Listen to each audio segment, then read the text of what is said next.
Hello Aquarius, and welcome to your reading for the week of November 5th through 12th, 2023. This is the first time I'm doing an all signs reading. It's taking me quite a long time to get through these because it takes at least 4 or 5 hours just to record these, and then I have to upload them. I'm going to be doing these readings weekly. If you're new to this channel, welcome. If this is not the week of November 5th through 12th, but you were drawn to this reading, there's probably a message for you in here as it is, so definitely stay tuned. And this is whether or not you have Aquarius as your sun sign. It could be your rising, it could be your moon sign, or it could have some other significant placement, so take that as it resonates.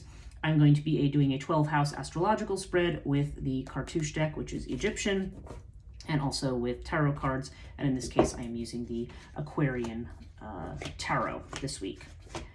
So let's see what is in your cards for this week.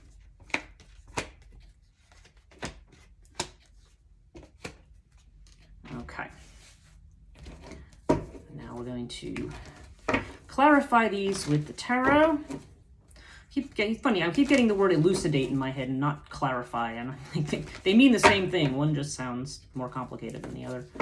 Okay, so let's see. What does Aquarius need to know this week? Okay.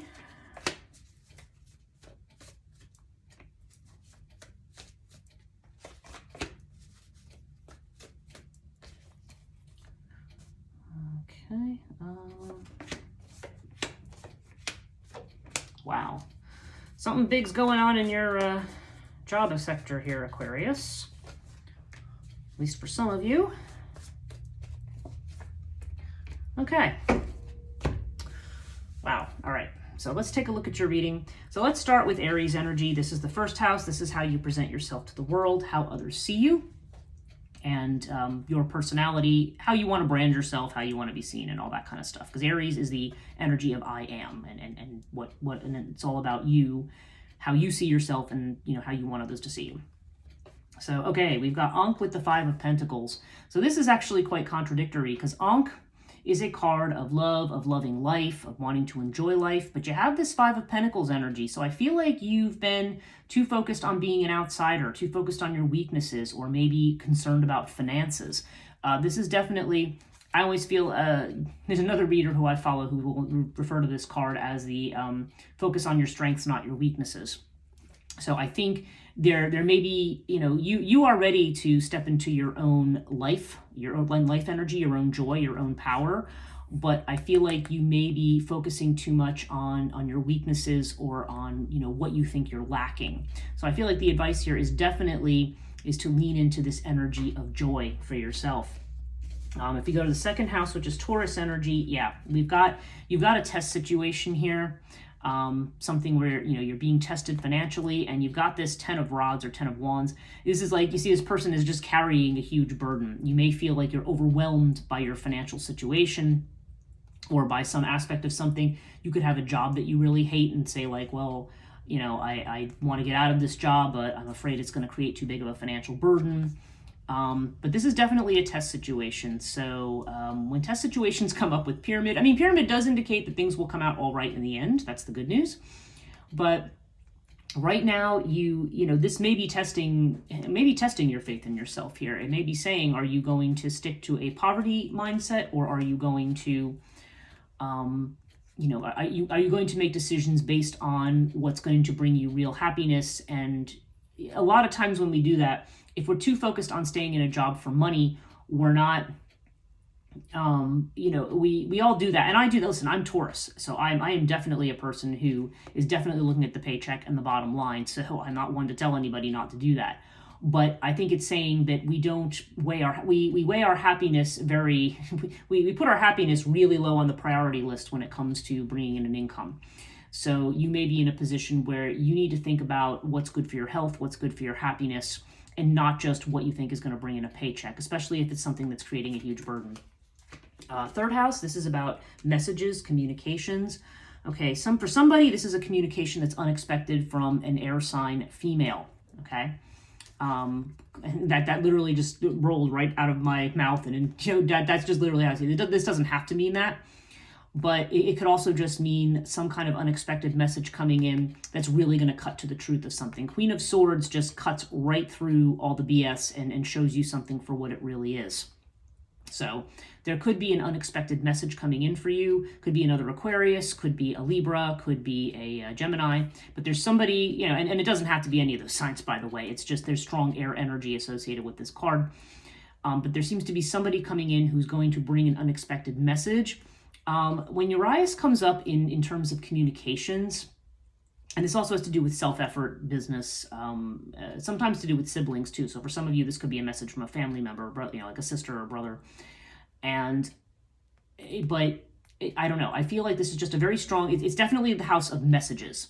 So there may be something that you're not expecting. And the advice of Urias is don't show your hand. Like don't just sit down and tell somebody everything, especially, you know, because there may be just something going on where you need more information. You want to look behind the scenes. You want to see who might be trying to score against you in some way. Although I've also found that Urias sometimes means that we think things are worse than what they are. I've seen that happen a lot where we are worried about a situation and then Urias comes up to say, actually, maybe it's not as bad as you think. But I don't know. I do feel like you might be thrown for a loop by something that you hear. And it could come from this person. I feel like, you know, this could also be your response to it too. Like, you know, you might shut down and start getting into the mode of, okay, let's just, you know, let's get to what's real here. We're cutting through the illusions. Let's look at the facts. But whatever the situation is, make sure you don't give away, like if you have plans, you have aspirations, you have something you're doing and you feel that you could be sabotaged by saying something about it, then don't. I mean, there's definitely a sense of keeping certain things to yourself with this card. Okay. The fourth house, this has to do with your home, your environment. This is Cancer energy. And in the third house, yeah, we have Isis. This is the card of the mother in the mother house. So for some people, this could literally have to do with their mother. We have the Queen of Cups here. So this is actually somebody who's loving and compassionate, okay? So I don't know. There's a strong feminine energy in the fourth house here between Isis and the Queen of Cups. I feel like there is a similarity between these energies.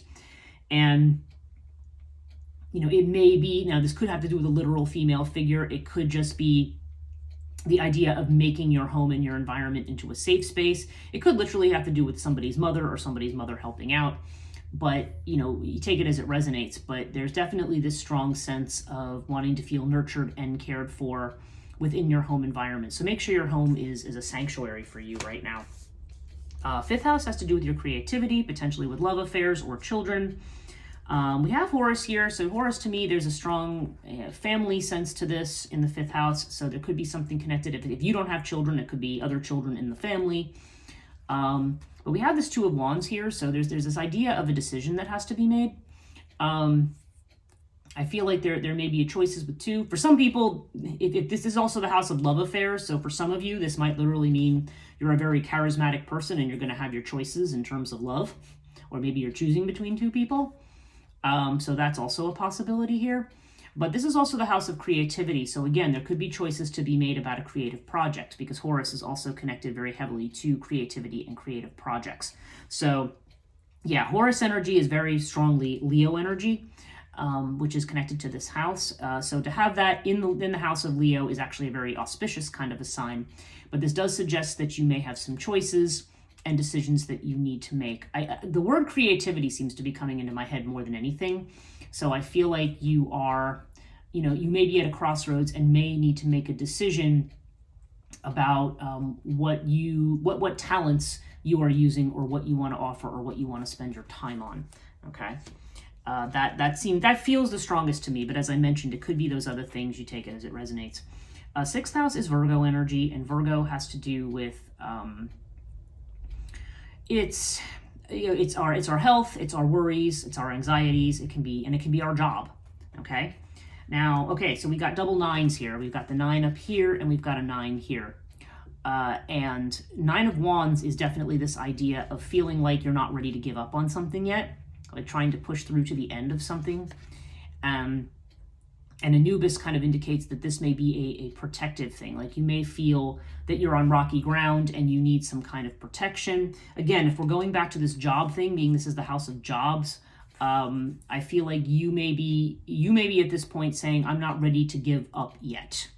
You may know that something's nearing its end, but you're not ready to give up. In this case, I feel like a 9 is important, something in 9 days, 9 weeks, potentially 9 months, but I don't know. I feel like it's less than that. Excuse me. Yeah, and the fact that I'm coughing, I just seems especially significant for somebody. So, yeah, there's definitely this sense of protection, needing to protect yourself, protective energy. And actually, interesting. I'm looking back at Urias here. This is card 18. 1 plus 8 is also 9. So I don't know. It's like that Revolution number 9 Beatles song. But but there's definitely a sense that you may be feeling like you need to protect your interests and your assets here. You may be also navigating a difficult situation, and Anubis is always a good guide. So this really does bode well to having the energy or strength to finish up whatever it is that you need to finish. But do be careful of being drained energetically from that, because 9 of Rods can take a lot of energy out of us. Okay, the 7th house, our relationships. Okay, so we've got the 10 of Cups and we've got the Crook and Flail. So for some people, this could be a partner who's getting a promotion of some kind, or a raising up in rank or status or visibility. But generally, this is actually a very, very good relationship omen. If you're married, this looks like a great marriage, okay? Crook and Flail indicates, again, a partner who is very strong, or either authoritative or strong, or just very, very visible in some way. There could be something legal going on here with this. Somebody could be legalizing something, but this seems like to have a very good outcome. I mean, the 10 of Cups is the wish card. It is the card of happy family and of being together. Maybe some people are going to make a decision to have a family. I don't know. But definitely there's this sense of happiness and a sense of feeling, feeling justified, feeling in the right. Crook and Flail to me has an element of justice to it. So like being in balance in some way. So I feel like that for, the balance can come out of your relationship. And again, if you're not somebody who's married, this could just have something to do with a business partnership or some other significant partnership that potentially can bring both emotional and financial rewards, and that maybe allows you maybe allows for your visibility, or allows for you to feel confident in your place in things. 8th house, we have Scorpio energy, and that is the house of transformation. And okay, we've got Hathor showing up with the 4 of Cups. So in this house of transformation, Hathor is strong anima energy. It's strong feminine energy, whatever that means. Now, feminine I'm using in the broadest sense of the term, all the things that we tend to associate with the feminine, which is very, very complex. It can be everything from what we think of in the domestic sphere to the independent woman who is organized, does her own thing. It doesn't have to be the woman who's the mother, but there is a strong Empress component to Hathor. So I feel like this is about seeds that we're planting, or opportunities that we want to take, that we want to look at. This could be a specific woman who actually guides us in a new direction. But the 4 of Cups to me, this is indicating make sure you don't miss an opportunity. That's the message of this card. We may only be looking, again, at what we don't have and not at what we actually have. So make sure that you are looking at everything that you have. I mean, Hathor suggests somebody with a tremendous amount of talents and a lot of ability. So make sure you're tapping into that energy. If you happen to be female watching this reading, I mean, this is like lean into what you're into your feminine energy. I mean, you've got a lot of feminine power here. And it could be that could be true for a man too, honestly, because feminine, the feminine is not limited to just females. So so definitely make sure that you're not, that you make sure that you're not going to miss an opportunity through looking at the negative of something, or looking at something only from this position of lack. I feel like there's something about to be held out to you. Okay, 9th house, this is Sagittarius energy. And so this is about expanding your horizons, traveling, higher ed, things like that. Now we have the Knight of Rods with the winged disc. So somebody here is going to travel. Knight of Wands to me is a card of travel. Could even be relocation, but There's definitely this idea of, moving, going to a different place, moving, changing, maybe traveling, and the winged disc is a card of overcoming obstacles. It's a card of expansion. And Sagittarius is very much a house of travel and expansion. So we're seeing cards that represent both here. I feel like for some people, this is going to literally be a decision to go and travel. For other people, this could be a broadening of their horizons, somebody who might go back to school, learn a new skill, or just, be learning about something that expands their life philosophy and their view of life, because that's what this house is connected to. So yeah, for somebody, I feel like there's definitely an encouragement. If you're somebody saying, gee, I'm thinking about going back to school, I feel like this would definitely encourage it. If you've been thinking about taking a long trip, I think this is also encouraging it. So again, take it as it resonates, but there's definitely this idea of expanding your horizons in a deep way, not just in a superficial one. 10th house has to do with your career. Okay, and this is Capricorn energy, 10th house. Career, fame, reputation, and yeah, we've got, you're not the only sign to get this. You've got Seth here. And so Seth indicates that there are problems or difficulties. You may be in crisis. You may be thinking about changing careers or doing something different. And we have Sphinx. And Sphinx indicates that there may be information that's being withheld from you. I was trying to think. The Seven of Swords, I think, was in somebody else's reading. But there's definitely this energy here of something that's hidden, something that somebody is not telling you. And I feel like actually that might link up with what we see here in the 3rd house. See if I can do this many cards. Yeah, I feel like there could be some kind of unexpected message connected to your work or to your job, and we've got it with the Tower. So this could be something coming in that there could be a bombshell about something where you work. There could be some big change. There could be a huge reorg. There could be, I don't know. It all depends on the kind of work that you do. But there could be some information coming in. Now, the best case with the Tower is that this is something that definitely clarifies the direction that you need to take. And so you may not, if you're making a certain investment in your job right now, if you're making long-term plans around it, this may be saying wait and see what's going to happen, because I feel like something's going to be revealed for some of you at least that's going to make you decide that, it's time to level this tower to the ground and make a fresh start. Okay, the Tower always brings clarity and brings us to truth. So even though this seems like a scary card, it is something that is literally pushing us towards what the truth is and the path that we really need to be on. Okay, 11th house, this is Aquarius energy, and Aquarius has to do with our friendships. I mean, this is of your sign, but it has to do with friendships, our goals, hopes, and wishes. And we have Thoth with the Emperor.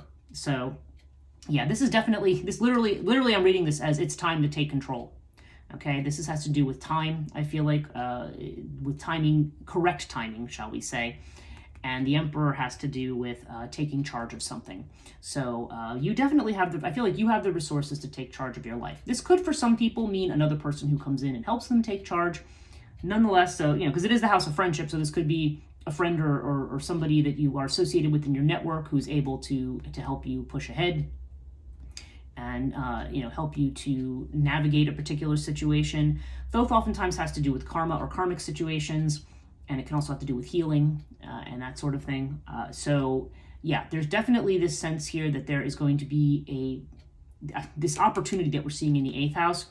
Yeah, there's definitely, I don't know, the first thing that came to my mind here was it's time to take charge. Time to take charge, literally. So take that, what that would mean for you in this particular case.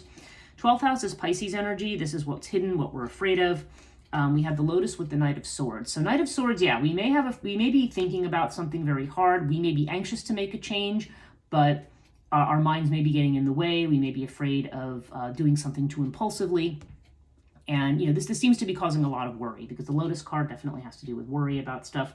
So I don't know. To me, when I see these two together, that says to me that it's time for you to, I don't know. Lotus to me indicates there's a need to relax, to not worry, to not to be operating from a place of worry, not to be operating from a highly analytical point of view, because what's going to happen is your mind is going to run and run and run and run and run at like 100 miles an hour, and the possibilities are going to be so overwhelming that you're not going to actually do anything. So just be careful of this. I mean, definitely there's an impulse to move ahead, but there's also a fear of that impulse to move ahead. Now, if I look at the overall, yeah, you've got Ta, which is Capricorn energy, with the Page of Pentacles, which is another Earth sign card. Yeah, this indicates a new financial situation. Sometimes it's a student card, so it could mean going back for education. Potentially, that might apply to somebody. But this is definitely a card of doing something new, starting a new project, starting a new financial venture, a new basis for security. And seeing what I'm seeing in the 10th house here, it may be time to think about doing something different to make a living here. And Ta also has to do with structures, with building, okay? With establishing something, putting the work in. Again, it's that persistence of the Capricorn energy. So I feel like now you are at a point of getting ready to build something entirely new for yourself. So don't be held back by the past here, and focus on your strengths, not your weaknesses. I'd say that's the main thing. Don't miss, and also look out for opportunities. There are a lot of opportunities for you. There can be a lot of comfort to be found at home and perhaps with family and with loved ones.